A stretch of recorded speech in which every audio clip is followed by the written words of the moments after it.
আসসালামু আলাইকুম। আপনাদের সবাইকে ছাত্র জনতার বিপ্লবে সিক্ত নতুন বাংলাদেশে স্বাগত জানাচ্ছি। গভীর শ্রদ্ধা জানাচ্ছি জুলাই আগস্ট মাসে ফ্যাসিবাদের বিরুদ্ধে ছাত্র জনতার অভ্যুত্থানে নিহত সকলের প্রতি। তাদের আত্মার মাগফিরাত কামনা করছি।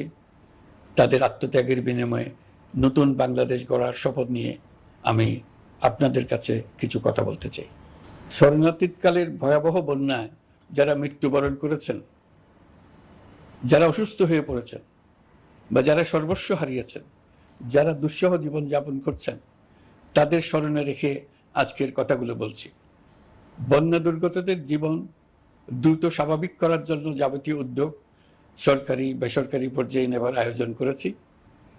ভবিষ্যতে সকল ধরনের বন্যা প্রতিরোধে আমাদের আভ্যন্তরীণ এবং প্রতিবেশীদের সঙ্গে যাতে যৌথভাবে নেওয়া যায় সে আলোচনা শুরু করেছি। প্রিয় দেশবাসী, আপনারা জানেন বিপ্লবী ছাত্র জনতা জাতির এই ক্রান্তি লগ্নে আমাকে এক গুরু দায়িত্ব অর্পণ করেছে। তারা নতুন এক বাংলাদেশ গড়তে চায়। নতুন প্রজন্মের এই গভীর আকাঙ্ক্ষাকে বাস্তবে রূপ দেওয়ার সংগ্রামে আমি একজন সহযোদ্ধা হিসেবে তাদের সঙ্গে যোগ দিয়েছি। দেশের সকল বয়সের, সকল পেশার, সকল মতের, সকল ধর্মের সবাইকে বিনা দ্বিধায় এই সংগ্রামে যোগ দেওয়ার আহ্বান জানাচ্ছি। প্রিয় দেশবাসী, লক্ষ লক্ষ শহীদের রক্তের বিনিময়ে এবং লক্ষ লক্ষ মা বোনের আত্মদানের বিনিময়ে যে বাংলাদেশ আমরা পেয়েছিলাম তা ফেসিবাদ এবং স্বৈরাচারের হাতে ধ্বংস হয়ে গেছে। আপনারা দেখেছেন আমাদের প্রতিটি প্রতিষ্ঠানকে তারা কিভাবে শেষ করেছে। দেশের রন্ধ্রে রন্ধ্রে ঢুকে গেছে দুর্নীতি। এমন এক দেশে আমাদের দেশ রূপান্তরিত হয়েছে যেখানে স্বৈরাচারের পিয়নও দুর্নীতির মাধ্যমে 400 কোটি টাকার সম্পদ করার মতো অকল্পনীয় কাজ করে গেছে নির্বিবাদে। শিক্ষা খাতকে পঙ্গু করে দিয়েছে।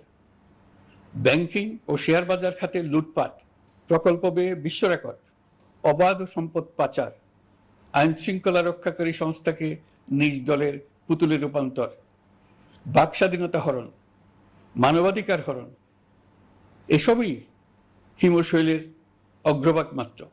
ক্ষমতা কুক্ষিগত করতে ফ্যাসিবাদী সরকার খর্ব করেছে জনগণের সাংবিধানিক ক্ষমতা ও অধিকার। দুঃশাসন, দুর্নীতি, অন্যায়, অবিচার, নিপীড়ন, বিচারের নামে প্রহসনের মাধ্যমে জনসুরক্ষা বিপন্ন করেছে। জনগণকে নির্যাতন ও বঞ্চনা ও বৈষম্যের মুখোমুখি দাঁড় করিয়ে দিয়েছে। নতুন প্রজন্মের মানুষ সহ কোটি কোটি মানুষের ভোটাধিকারকে বছরের পর বছর হরণ করেছে। মানুষের এগিয়ে যাওয়ার পথে সকল ধরনের প্রতিবন্ধকতা তৈরি করে স্বৈরাচার তার নিজের, পরিবারের ও দলের কিছু মানুষের হাতে দেশের মালিকানা তুলে দিয়েছে। প্রিয় দেশবাসী, কিন্তু এই দ্বার প্রান্তে দাঁড়িয়েই আমাদের গড়তে হবে স্বপ্নের বাংলাদেশ। বৈষম্যহীন, শোষণহীন, কল্যাণময় এবং মুক্ত বাতাসের রাষ্ট্রের যে স্বপ্ন নিয়ে ছাত্র জনতা আন্দোলনে ঝাঁপিয়ে পড়েছিল, আমি তাদের সেই স্বপ্ন পূরণে অঙ্গীকারবদ্ধ। আপনাদের সবাইকে এই শুভলগ্নে তাদের স্বপ্ন পূরণে সমস্ত শক্তি নিয়ে এগিয়ে আসার আহ্বান জানাচ্ছি। তাদের স্বপ্ন আমাদের স্বপ্ন। জাতীয় জীবনে তরুণরা একটা মহা সুযোগ সৃষ্টি করে দিয়েছে। আমরা সবাইকে সুযোগ ব্যবহার করার কাজে এগিয়ে আসতে আহ্বান জানাচ্ছি। গণরোষের মুখে ফ্যাসিবাদী সরকার প্রধান দেশ ত্যাগ করার পর আমরা এমন একটি দেশ গড়তে চাই যেখানে প্রতিটি নাগরিকের মানবাধিকার থাকবে পুরোপুরি সুরক্ষিত। আমাদের লক্ষ্য একটাই, উদার, গণতান্ত্রিক, বৈষম্যহীন, অসাম্প্রদায়িক বাংলাদেশ। আমরা এক পরিবার, আমাদের এক লক্ষ্য। কোনো ভেদাভেদ যেন আমাদের স্বপ্নকে ব্যাহত করতে না পারে, সেজন্য আমরা প্রতিজ্ঞাবদ্ধ। বর্তমান সরকারের দায়িত্ব গ্রহণের মাত্র 2 সপ্তাহ শেষ হলো। কর্মযাত্রার প্রথম পর্যায়ে রাষ্ট্র সংস্কারের কাজে আপনাদের কাছ থেকে যে সমর্থন পাচ্ছি সেজন্য আন্তরিক ধন্যবাদ। আমরা অনুধাবন করছি যে আমাদের কাছে আপনাদের প্রত্যাশা অনেক। এই প্রত্যাশা পূরণে আমরা বদ্ধপরিকর। যদিও দীর্ঘদিনের গণতন্ত্রহীনতা, 15 বছরের ফ্যাসিবাদী শাসন ব্যবস্থা প্রায় প্রতিটি ক্ষেত্রেই আমাদের জন্য পর্বতসম চ্যালেঞ্জ রেখে গিয়েছে, কিন্তু এই চ্যালেঞ্জ গ্রহণে আমরা প্রস্তুত। আজ আমি সরকারের পক্ষ থেকে আপনাদের দোয়া ও সহযোগিতা কামনা করতে আপনাদের সামনে এসেছি। শুধু আমি বলবো, আপনাদের একটু ধৈর্য ধরতে হবে। এখনই সব দাবি পূরণ করার জন্য জোর করা, প্রতিষ্ঠানে ঢুকে ব্যক্তিবিশেষকে হুমকির মধ্যে ফেলা, মামলা গ্রহণের জন্য চাপ সৃষ্টি করা, বিচারের জন্য গ্রেফতারকৃত ব্যক্তিকে আদালতে হামলা করে আগেই এক ধরনের বিচার করে ফেলার যে প্রবণতা, তা থেকে বের হতে হবে। ছাত্র জনতার বিপ্লবের গৌরব ও সম্ভাবনা এসব কাজে ম্লান হয়ে যাবে। নতুন বাংলাদেশ গড়ার প্রচেষ্টা হতে ব্যাহত হবে। রাতারাতি এই পরিস্থিতি থেকে উত্তরণ কঠিন। নড়বড়ে এক কাঠামো, আমি বরং বলবো জনস্বার্থের বিপরীতমুখী এক কাঠামোর উপর দাঁড়িয়ে আমাদেরকে দেশ পুনর্গঠনের কাজে হাত দিতে হয়েছে। আমরা এখান থেকেই বাংলাদেশকে এমনভাবে করতে চাই যেন এদেশে জনগণই সত্যিকার অর্থে সকল ক্ষমতার উৎস হয়, বিশ্ব দরবারে একটি মানবিক ও কল্যাণকর রাষ্ট্র হিসেবে সমাদৃত হয়। তরুণ প্রজন্ম, শিক্ষার্থী ও জনতার আত্মত্যাগের প্রতি সম্মান জানাতে রাষ্ট্র সংস্কারের কাজে সফল আমাদের হতেই হবে। এর আর কোনো বিকল্প নেই। প্রিয় দেশবাসী, আপনারা ইতোমধ্যে জেনেছেন, জুলাই আগস্ট মাসে গণ অভ্যুত্থানে বল প্রয়োগ ও হতাহতের যে দুঃসহ ঘটনা ঘটানো হয়েছে, তার স্বচ্ছ তদন্ত করতে জাতিসংঘের মানবাধিকার কমিশনের প্রধানকে বাংলাদেশে এসে তাদের তদন্ত শুরু করতে আমরা আমন্ত্রণ জানিয়েছি। তদন্তের এই প্রক্রিয়া এই সপ্তাহে শুরু হবে। তাদের প্রথম দল ইতিমধ্যে এসে গেছে। আমরা ইতিমধ্যে ছাত্র জনতার বিপ্লবকে নস্যাৎ করতে যে শত শত মিথ্যা ও হয়রানিমূলক মামলা দায়ের করা হয়েছিল, তার অধিকাংশ প্রত্যাহার করেছি এবং আটক ছাত্র জনতার মুক্তি লাভের ব্যবস্থা করেছে। পর্যায়ক্রমে মিথ্যা ও গায়েবী সকল মামলার ক্ষেত্রে অনুরূপ ব্যবস্থা গ্রহণ করে মানুষকে দুঃসহ ভোগান্তি থেকে মুক্ত করা হবে। ন্যায় বিচার নিশ্চিত করতে গণ অভ্যুত্থানের সকল শহীদ পরিবারকে পুনর্বাসন করবে। সকল আহত শিক্ষার্থী ও জনতার চিকিৎসার সম্পূর্ণ ব্যয় সরকার বহন করবে। সেই লক্ষ্যে স্বাস্থ্য মন্ত্রণালয়ের নেতৃত্বে উপদেষ্টা পরিষদে বৈষম্য বিরোধী ছাত্র আন্দোলনের প্রতিনিধিত্বকারী 2 জন উপদেষ্টার সহায়তায় একটা পূর্ণাঙ্গ তালিকা প্রস্তুত করা হচ্ছে। এই কার্যক্রমের জন্য এবং গণ অভ্যুত্থানের শহীদদের স্মৃতি ধরে রাখতে সরকার অতি দ্রুত জুলাই গণহত্যা স্মৃতি ফাউন্ডেশন নামে একটি ফাউন্ডেশন প্রতিষ্ঠা করার প্রক্রিয়া শেষ পর্যায়ে এনেছে। আপনাদের সবার এবং বিদেশে অবস্থানরত ভাই বোনদের অনুদান এই প্রতিষ্ঠানে পাঠানোর জন্য অনুরোধ করছি। আমি ব্যক্তিগতভাবে এই প্রতিষ্ঠানের চেয়ারম্যানের পদ গ্রহণ করেছি। প্রিয় দেশবাসী, আপনারা লক্ষ্য করেছেন, দায়িত্ব গ্রহণ করেই আমাদেরকে আইন শৃঙ্খলা অঙ্গনে অস্থির পরিস্থিতি সামাল দিতে হয়েছে। আপনাদের সহযোগিতা ও সমর্থনে দেশপ্রেমিক সকল আইন শৃঙ্খলা রক্ষাকারী বাহিনী কাজে যোগ দিয়েছে। ফ্যাসিবাদী সরকার প্রশাসনের চরম দলীয়করণ করার ফলে বিপুল সংখ্যক কর্মকর্তা কর্মচারী দীর্ঘদিন বৈষম্যের শিকার হয়েছেন। আমরা ইতিমধ্যে সংশোধনমূলক ব্যবস্থা গ্রহণ করতে আরম্ভ করেছি। তবে প্রশাসনকে গতিশীল রাখতে এবং একই সাথে সুনির্দিষ্ট পদ্ধতি অনুসরণ করে সঠিক সিদ্ধান্তে উপনীত হতে সময় প্রয়োজন। সেজন্য সকলকে ধৈর্য ধরার অনুরোধ করছি। প্রশাসনের সকল ক্ষেত্রে প্রতিষ্ঠানগুলো যেন জনগণের আস্থা ফিরে পায়, সেটি আমাদের অন্যতম উদ্দেশ্য। লুটপাট ও দুর্নীতির আখড়ায় পরিণত করা ব্যাংকিং খাতে সুশাসন নিশ্চিত করার জন্য আমরা উদ্যোগ নিয়েছি। এই খাতে দক্ষ জনবল নিয়োগ দেওয়া হচ্ছে। ব্যাংকিং খাতে শৃঙ্খলা স্থাপন, ব্যবসা বাণিজ্যে সহায়ক পরিবেশ তৈরি এবং জনগণের জীবনযাপন সহজ করতে নিত্য প্রয়োজনীয় দ্রব্যমূল্য ও মূল্যস্ফীতি নিয়ন্ত্রণে আনার আমরা উদ্যোগ সচল করেছি। ব্যাংকিং খাতে দীর্ঘমেয়াদী সংস্কারের জন্য ব্যাংক কমিশন গঠন করা হবে। আর্থিক খাতে সার্বিক পরিস্থিতি ও সংস্কার বিষয়ে একটি রূপকল্প তৈরি করা হবে, যা দ্রুত জনসমক্ষে প্রকাশ করা হবে। শেয়ার বাজার, পরিবহন খাত সহ যেসব ক্ষেত্রে চরম বিশৃঙ্খলা বিরাজ করছে তা নিরসনের দ্রুত পদক্ষেপ নেওয়া হচ্ছে। বিচার বিভাগকে দুর্নীতি ও দলীয় প্রভাব মুক্ত করতে কার্যক্রম শুরু হয়েছে।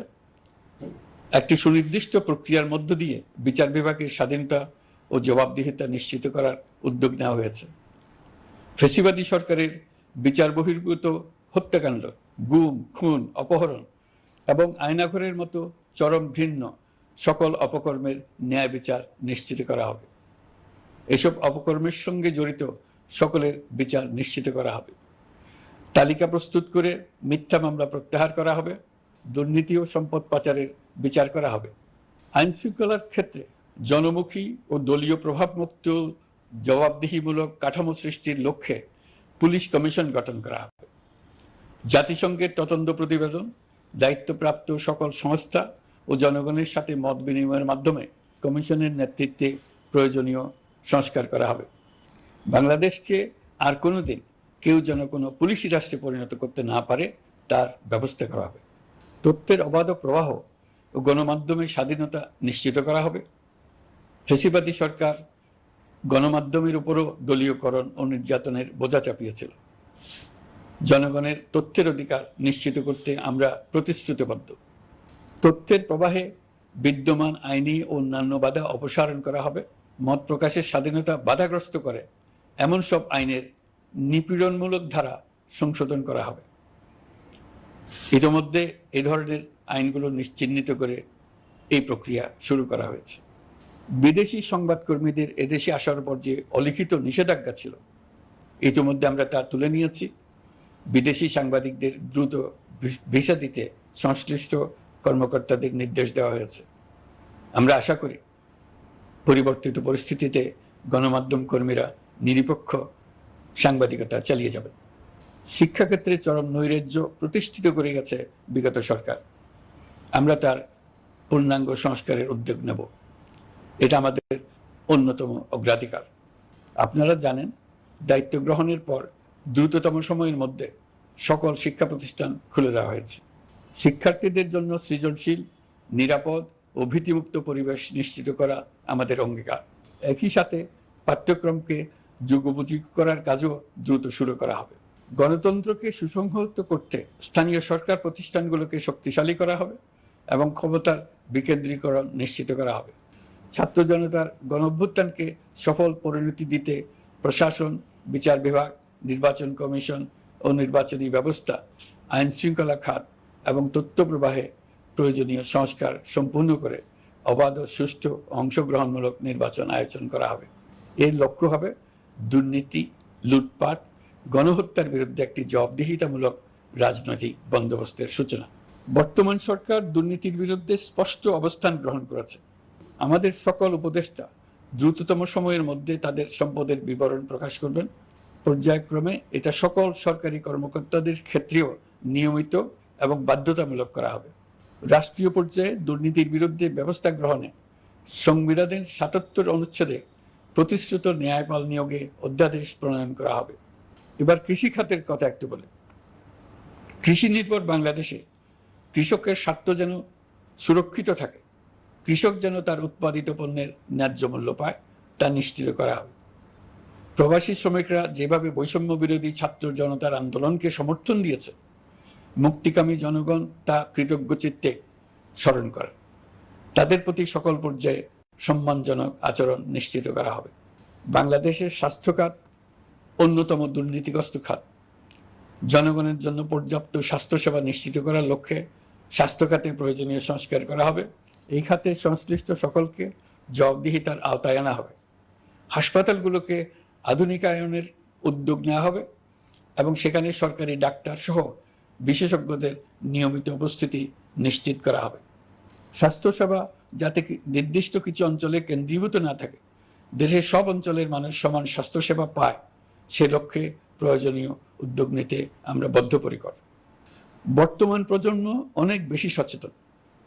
বিশ্বের বিভিন্ন প্রান্তে ঘটে যাওয়া পরিবর্তন বিষয়ে তারা ওয়াকিবহাল শুধু নয়, তারা নেতৃত্ব দিচ্ছে। তারা যে উন্নয়নের স্বপ্ন দেখে তা টেকসই এবং পরিবেশ বান্ধব, প্রকৃতি ধ্বংসকারী উন্নয়ন নয়। শুধু জিডিপি একটি দেশের উন্নয়নের মাপকাঠি হতে পারে না। নদী, নালা, খাল, দূষিত করে যে উন্নয়ন হয় তা দীর্ঘমেয়াদী নয়। জ্বালানির বিরুদ্ধে পরিবেশবাদীদের সাথে আমাদের সরকারের অবস্থান সামঞ্জস্যপূর্ণ। জলবায়ু পরিবর্তন রোধ করতে এবং আগামী প্রজন্মের জন্য সুস্থ একটা পৃথিবী রেখে যেতে কার্বন নিঃসরণ শূন্যের কোঠায় নামিয়ে আনার বিকল্প নেই। আমাদের সরকার পরিবেশ ও জলবায়ু রক্ষায় সর্বোচ্চ গুরুত্ব দেবে। এই কার্যক্রমে তরুণ সম্প্রদায়কে সম্পৃক্ত করা হবে। ইতোমধ্যে বিভিন্ন রাষ্ট্র ও জাতিসংঘ বর্তমান সরকারের কর্মসূচির প্রতি সমর্থন ব্যক্ত করেছে। আমরা সকল রাষ্ট্রের সাথে বন্ধুত্বপূর্ণ সম্পর্ক বজায় রাখব। আমাদের পররাষ্ট্রনীতির ভিত্তি হবে পারস্পরিক আস্থা, বিশ্বাস ও সহযোগিতা। আমরা মানবাধিকার আইন সহ সকল আন্তর্জাতিক আইনের প্রতি শ্রদ্ধাশীল। আমাদের পক্ষ থেকে গুম বিষয়ক আন্তর্জাতিক চুক্তির পক্ষরাষ্ট্র হওয়া সহ বিভিন্ন পদক্ষেপ নেওয়া হয়েছে। ইতিমধ্যে পক্ষভুক্ত এমন সকল আঞ্চলিক ও দ্বিপাক্ষিক চুক্তি ও সমঝোতা বাস্তবায়ন করে যাব। আমাদের সরকার রোহিঙ্গা সমস্যার বাস্তবসম্মত সমাধানের লক্ষ্যে আন্তর্জাতিক সম্প্রদায়ের সাথে কাজ করে যাবে। আমরা জাতীয় ঐক্যে বিশ্বাসী। প্রয়োজনীয় সংস্কারের লক্ষ্যে রাজনৈতিক ঐক্যের মধ্য দিয়ে নিশ্চিত করা হবে নারী, শিশু, প্রতিবন্ধী, ধর্মীয় সংখ্যালঘু, আদিবাসী সকলেই এদেশের নাগরিক এবং সমান আইনের সুরক্ষার অধিকারী। তাদের সকলের মানবিক অধিকার সহ অন্যান্য সকল অধিকার নিশ্চিত করার উদ্যোগ নেওয়া হবে। এই জন্য আমি উপদেষ্টা পদমর্যাদা সম্পন্ন একজন বিশেষ সহকারী নিয়োগ দিয়েছি, যার দায়িত্ব হবে জাতীয় সংহতি উন্নয়ন। বন্যা কবলিত এলাকার সকল মানুষের দুর্ভোগ লাঘবে সরকার সঠিক সহায়তা দেওয়ার জন্য সরকারের যত কার্যক্রম আছে তাদের সচল করেছে। ইতিমধ্যে উপদেষ্টাবৃন্দ বিভিন্ন এলাকার দায়িত্ব নিয়ে এলাকায় গেছেন। আমার কার্যালয়ে একটা নিয়ন্ত্রণ কক্ষ স্থাপন করা হয়েছে। বন্যা পরবর্তী কার্যক্রম নেওয়া হয়েছে। ভবিষ্যতে বন্যা নিয়ন্ত্রণের জন্য করণীয় কি স্থির করার জন্য পদক্ষেপ নেওয়া হচ্ছে। দেশপ্রেমিক সেনাবাহিনী, পুলিশ, বিজিবি, র্যাবকে গুম নির্যাতনের কাজে লাগিয়ে তাদের কলঙ্কিত করা হয়েছে। তারা দেশের গৌরব। তাদেরও কিছু অতি উৎসাহী সদস্যের কারণে পুরো বাহিনীকে আমরা কলঙ্কিত দেখতে চাই না। আমরা অপরাধীদের চিহ্নিত করতে চাই এবং তাদের শাস্তি দিতে চাই, যেন ভবিষ্যতে কারো হুকুমে দেশপ্রেমিক কোনো বাহিনীর, পুলিশের, র্যাবের কোনো সদস্য হত্যাকাণ্ড, গুম ও অত্যাচারে জড়িত হওয়ার সাহস না করে। তাদের কাছে হুকুম যত বড় কর্তৃপক্ষের কাছ থেকে আসুক না কেন, তারা তা উপেক্ষা করবে। ভবিষ্যতে উপরওয়ালার হুকুমে এমন ঘৃণ্য কাজ করতে বাধ্য হয়েছে এমন ব্যাখ্যা কারো কাছে গৃহীত না হয় তার ব্যবস্থা করা হবে। আমি দেশরক্ষা বাহিনী, পুলিশ বাহিনী এবং অন্যান্য সহল বাহিনীকে নির্দেশ দিয়েছি তারা তাদের মধ্যে যারা হত্যাকাণ্ড, গুম, খুন বা শারীরিক মানসিক অত্যাচারে সরাসরি জড়িত তাদের চিহ্নিত করে বিচারের ব্যবস্থা করতে। যারা গুম হয়েছে, হত্যার শিকার হয়েছে তাদের তালিকা প্রস্তুত করতে। তাদের পরিবার সমূহকে সান্ত্বনা দেওয়ার ভাষা আমার নাই। তাদের জীবনে শান্তি ফিরিয়ে আনতে আমরা প্রচেষ্টা অব্যাহত রাখব। আমি সকল দেশরক্ষা বাহিনী ও আইনশৃঙ্খলা বাহিনীকে তাদের উপর জনগণের সম্পূর্ণ আস্থা ফিরিয়ে আনতে সকল পদক্ষেপ গ্রহণ করতে নির্দেশ দিয়েছি। গত 15 বছরের দুর্নীতি, অর্থ পাচার ও জনস্বার্থ বিরোধী চুক্তি স্বাক্ষর, প্রকল্পের নামে লুটপাট ইত্যাদি তথ্য নিয়ে একটি শ্বেতপত্র প্রণয়নের জন্য আমি ইতিমধ্যে একটি কমিটি গঠন করেছি। আমি বিভিন্ন দেশের রাষ্ট্রদূত এবং দাতা সংস্থার প্রতিনিধিদের সঙ্গে বৈঠক করেছি এবং করে যাচ্ছি। ছাত্র জনতার গণঅভ্যুত্থানের পর দেশ গঠনের জন্য সকল প্রকার আর্থিক অন্যান্য সহযোগিতার জন্য তাদেরকে অনুরোধ জানাচ্ছি। তারা এই ব্যাপারে আগ্রহ দেখাচ্ছে। তাদের কাছে আমাদের প্রস্তাব শুভ প্রণয়ন করে দ্রুত পাঠানোর ব্যবস্থা নিয়েছি। তাদেরকে অনুরোধ জানিয়েছি তারা যেন পরিস্থিতির কারণে অতি দ্রুত অর্থ ছাড় করার ব্যবস্থা নেন। তাদেরকেও বলেছি যে অবস্থার মধ্য দিয়ে আমরা যাচ্ছি তা যেমন একটি দুর্যোগপূর্ণ সময়, তেমনি এটা জাতির জীবনে মস্ত বড় সুযোগ। এই সুযোগকে যেন আমরা পূর্ণভাবে কাজে লাগাতে পারি, সেই জন্য তাদের সহযোগিতা চেয়েছি। এই গণ অভ্যুত্থানে বিদেশে অবস্থানকারী বাংলাদেশিরা অত্যন্ত গুরুত্বপূর্ণ ভূমিকা পালন করেছেন। জাতি তাদের অবদান বিশেষভাবে স্মরণ করবে। নতুন বাংলাদেশ গড়ার কাজে আমরা তাদের অংশগ্রহণ চাইব। আমাদের একটি লক্ষ্য হবে বিদেশগামী এবং প্রত্যাবর্তনকারী প্রত্যেক প্রবাসী শ্রমিককে মর্যাদা ও সম্মানের সঙ্গে দেশে আসা এবং যাওয়া নিশ্চিত করা। সে ব্যাপারে শিগগিরই পদক্ষেপ নেওয়া হবে। বিদেশে অবস্থানরত সকলের কাছে আমার আবেদন, তারা যেন তাদের উপার্জিত অর্থ অফিসিয়াল চ্যানেলে দেশে পাঠান। দেশের অর্থনৈতিক সংকট উত্তরণে এই অর্থ বিশেষভাবে প্রয়োজন। কি কি ব্যবস্থা নিলে তাদের জন্য অফিসিয়াল চ্যানেলে অর্থ পাঠানো সহজ হবে সেটা সম্বন্ধে আমরা তাদের পরামর্শ নেব। সারা দেশ ঘুষের মহাসমুদ্রে নিমজ্জিত। কিভাবে ঘুষ থেকে আমরা মুক্ত হতে পারি তার জন্য আমাদের পরামর্শ দেন।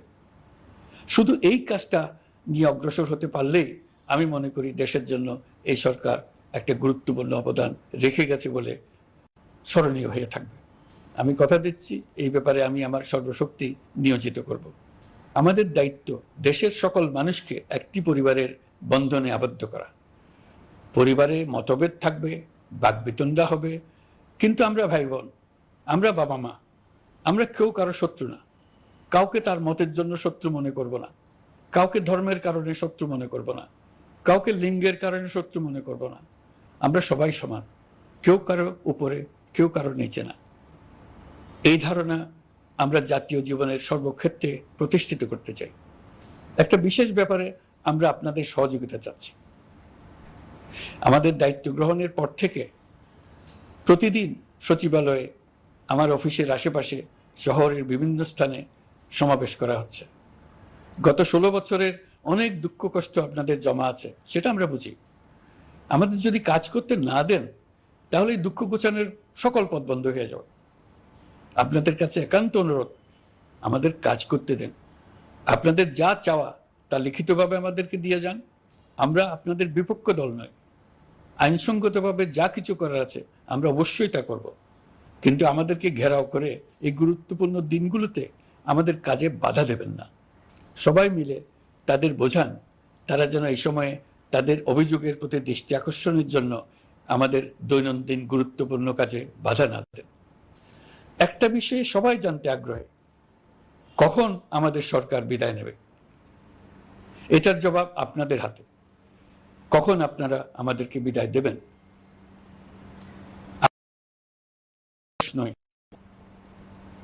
নিজ নিজ পেশায় আমরা আনন্দ পাই। দেশের সংকটকালে ছাত্রদের আহ্বানে আমরা এই দায়িত্ব গ্রহণ করেছি। আমরা সমস্ত শক্তি দিয়ে দায়িত্ব পালন করব। আমাদের উপদেষ্টা মণ্ডলীও এই লক্ষ্যে উদ্বুদ্ধ হয়ে সবাই মিলে একটা টিম হিসেবে কাজ করে যাচ্ছি। কখন নির্বাচন হবে সেটা সম্পূর্ণ রাজনৈতিক সিদ্ধান্ত, আমাদের সিদ্ধান্ত নয়। দেশবাসীকে ঠিক করতে হবে আপনারা কখন আমাদেরকে ছেড়ে দেবেন। আমরা ছাত্রদের আহ্বানে এসেছি, তারা আমাদের প্রাথমিক নিয়োগকর্তা।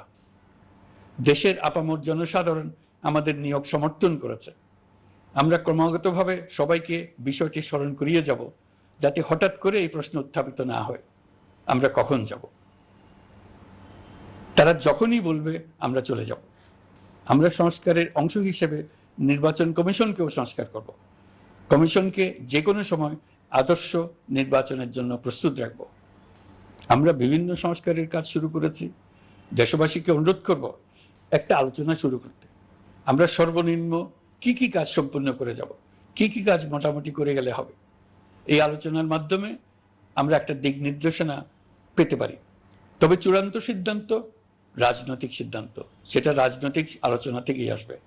এই দিক নির্দেশনা না পেলে আমরা দাতা সরকার এবং আন্তর্জাতিক অর্থনৈতিক প্রতিষ্ঠানসমূহের সঙ্গে আলোচনায় দৃঢ়তার সঙ্গে অগ্রসর হতে পারছি না। আমি নিশ্চয়তা দিচ্ছি, আমরা আমাদের পক্ষ থেকে মেয়াদ বৃদ্ধির কোনো প্রশ্ন তুলব না। আমরা আপনাদের সকলের দোয়া চাই। যে কদিন আছি সেই সময়টুকু উপদেষ্টা মণ্ডলীর প্রত্যেকে নিজ নিজ সাধ্যমতো দেশের এই সংকটকালে সংকট উত্তরণে যেন নিজ নিজ মেধা সাধ্যমতো কাজে লাগাতে পারে।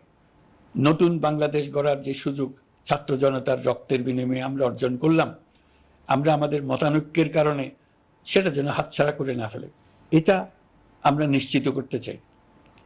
এই সুযোগ এবার হারিয়ে ফেললে আমরা জাতি হিসেবে পরাজিত হয়ে যাব।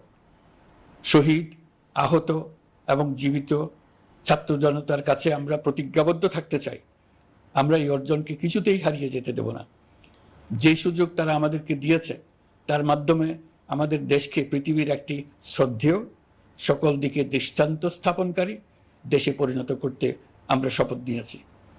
সবশেষে আবারও আমাদের দেশের সকল মানুষ, শিশু, কিশোর কিশোরী, তরুণ তরুণী, বয়স্ক, বৃদ্ধ, নারী, পুরুষ সবার কাছে দোয়া চাইছি যেন আমরা আমাদের সকলের স্বপ্ন বাস্তবায়নে সফল হই। আল্লাহ আমাদের সহায় হন।